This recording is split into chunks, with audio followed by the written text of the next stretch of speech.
Which is better, the Samsung Galaxy A25 5G or the Samsung Galaxy A15 5G? Well, in this video, we're going to find out.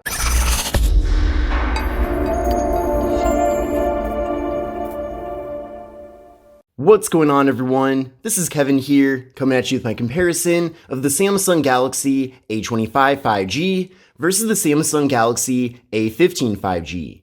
Now, both of these devices were recently launched by Samsung, and they're also both very similar, yet also very different as well. And I'm looking forward to showing you all those various similarities and differences here in this video. Now, you probably have noticed that at least visually, these two phones look nearly identical. For example, looking at the front panels here, they both have the same setup with a notch up top and a slightly thicker bottom bezel. And then on the back of the two devices, they both have a triple camera setup along with a flash. So in some ways, I do wish Samsung made these devices a little bit unique, at least visually from one to the other. But I suppose in this budget segment, people aren't necessarily looking for the most modern designs, but rather they want the best specifications they can get for the money. And that leads us over to the next difference. The Galaxy A25 5G is $100 more expensive at $299 compared to $199 for the A15 5G. And in pretty much every way, the A25 5G is better than the A15 5G. It's not like the A15 5G has any features that you can't find on the A25. Now, both of these devices have very large 6.5-inch displays, which is definitely really awesome. And in addition to that, both phones have Super AMOLED displays. So with Super AMOLED, we're getting way bolder colors. The displays are also brighter compared to LCD, and then we're also getting better viewing angles as well. And overall, I feel like when phones have Super AMOLED displays, it really just makes them look a lot more premium, even if they do happen to be more lower-end devices like these ones. Now, there are a few differences, though, with these displays. So you probably already noticed that with the A25 5G, this display is brighter compared to the A15 5G. It's not like it's a dramatic difference, but definitely it is a noticeable difference. And then also, with the A25 5G, we have a 120Hz refresh rate here for the display. So everything is super smooth, compared to a 90Hz refresh rate with the A15 5G. Now, 90Hz is still better than 60Hz, but 120Hz is better than 90Hz. So you can notice a difference between the two. Without a doubt, the A25 is smoother, but I am at least glad that both of these phones do have better display refresh rates compared to the standard 60Hz. Now, if you go into the display settings on both of these devices, you can then go down to where it says motion smoothness, and then you can see that with the A25 5G, we have the option for 120Hz compared to 90Hz with the A15 5G. And then if you want to, you can pick 60Hz for both phones, and then in return for that lower refresh rate, you are going to be getting slightly better battery life, so something worth considering there. But you can definitely see that after switching over to 60Hz, things don't run nearly as smoothly here, so it's definitely a very noticeable difference when making that switch. Now, beyond that though, with both of these phones, we are getting 1080p displays. So really impressive that we are getting 1080p despite these devices being pretty low end. We're also getting a PPI of 396 on both phones, and then both phones do feature 19.5:9 aspect ratios. And then when it comes to the screen to body ratios, it's slightly different, but with the A25 5G, it's 84.2% compared to 84.3% with the A15 5G. So almost nearly identical when it comes to that metric. And then with the front-facing cameras and the notches up top, both front cameras are 13 megapixels, and then both of these phones do come with 128 gigabytes of storage, along with microSD card expansion. So it is really cool to see though that in 2024, lower-end devices are coming with a lot of internal space, and that's especially important considering how people use their phones nowadays. So I know for me at least, I'm always loading tons of different apps on my devices, and those apps do take up quite a bit of space. And certainly as time has gone on, app sizes have gotten bigger and bigger, especially as apps now show more video content and multimedia content. There's just more needed from your device in 2024 compared to 2014, for example. So I certainly feel like, at least for me, 128 gigabytes is the minimum at this point. Certainly 64 gigabytes is the absolute minimum. But having 128 gigs is excellent. And then having microSD card expansion is really helpful too, because if you do want to offload photos and videos to free up some of that internal space, you do at least have that option. Now, unfortunately, neither of these two devices offer wireless charging, but they do both have fingerprint sensors on the power buttons. So let's give that a try right now. We'll start with the A25 5G, and there we go, very fast. Let's try that fingerprint sensor again. So very quick. Now let's try it with the A15 5G. Very fast. Let's try that one more time.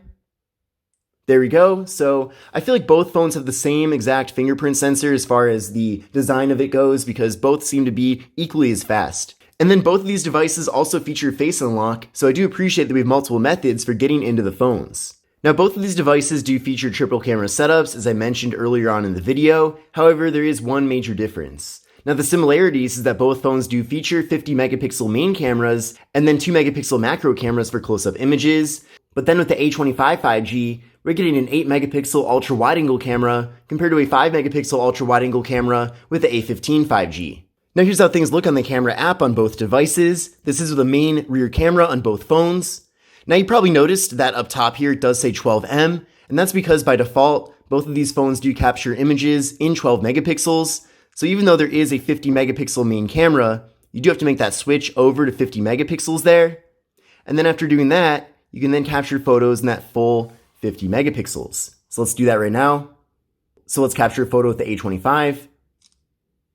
And then you can see side by side, here's how they look. So certainly a lot more detail here with the A25 5G compared to the A15 5G. So I think this is just one example of many to show you that even though both phones do have 50 megapixel main cameras, you shouldn't expect to get the same exact quality from them. And you should also expect to get better quality from the A25. Now the reason why 50 megapixels is not enabled all the time as the default is because 50 megapixel photos take up significantly more space on your device. So because of that, it just doesn't make sense to have it set all the time to that mode. Then from here, we can go over to 0.5 to access the ultra wide cameras on both devices. We can then exit out of there, go to the More tab on both phones, and then go to Macro.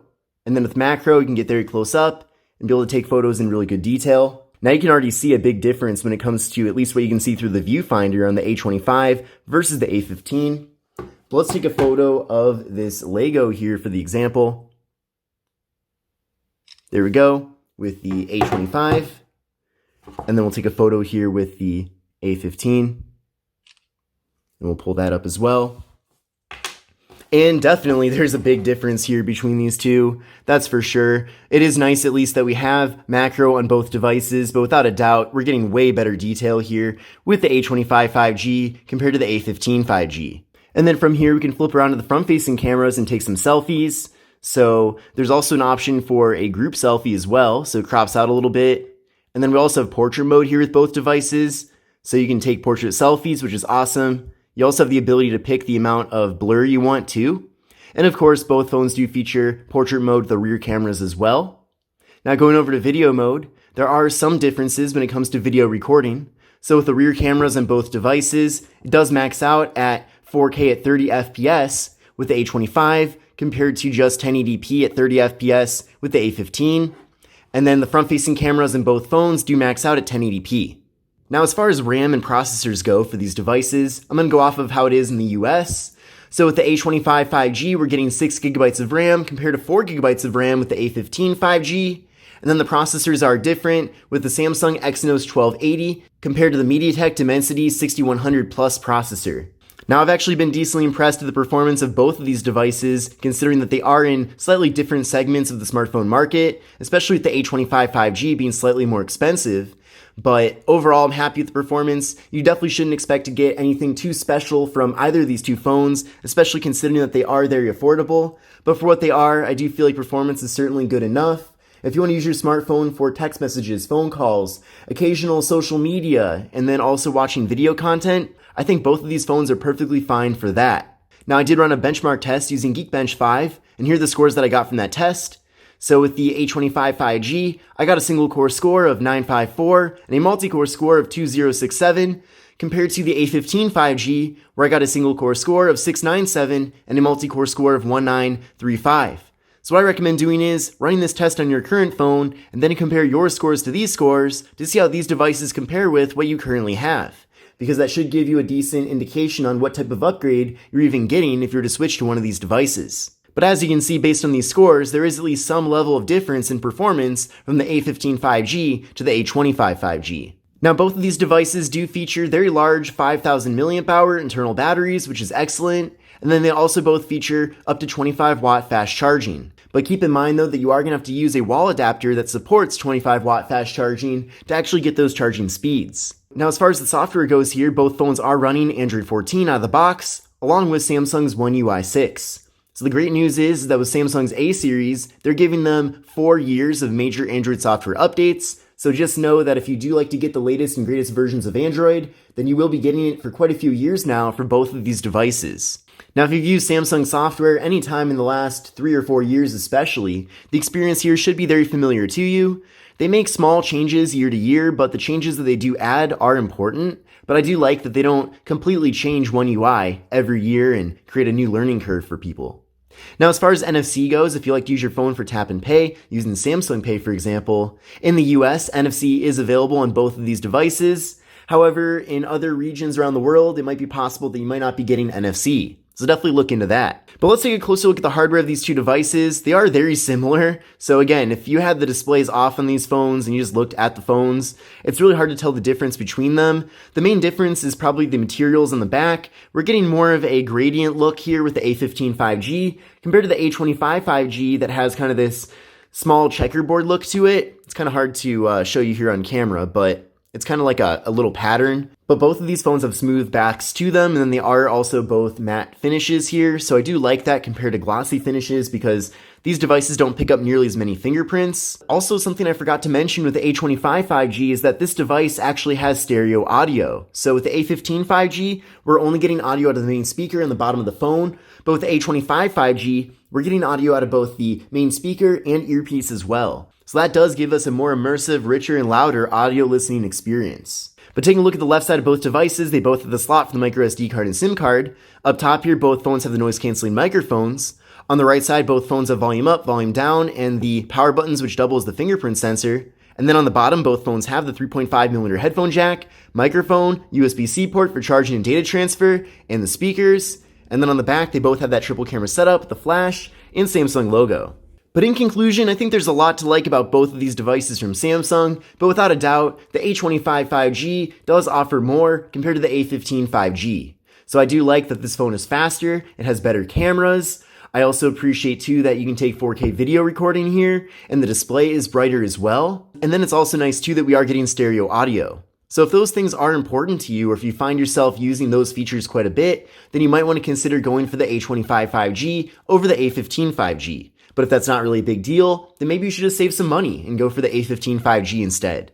But I hope you enjoyed my video here comparing the Samsung Galaxy A25 5G versus the Samsung Galaxy A15 5G. If you liked the video, definitely give it a thumbs up. But this is Kevin here, and I will see you in the next one. Take care and have a great rest of your day.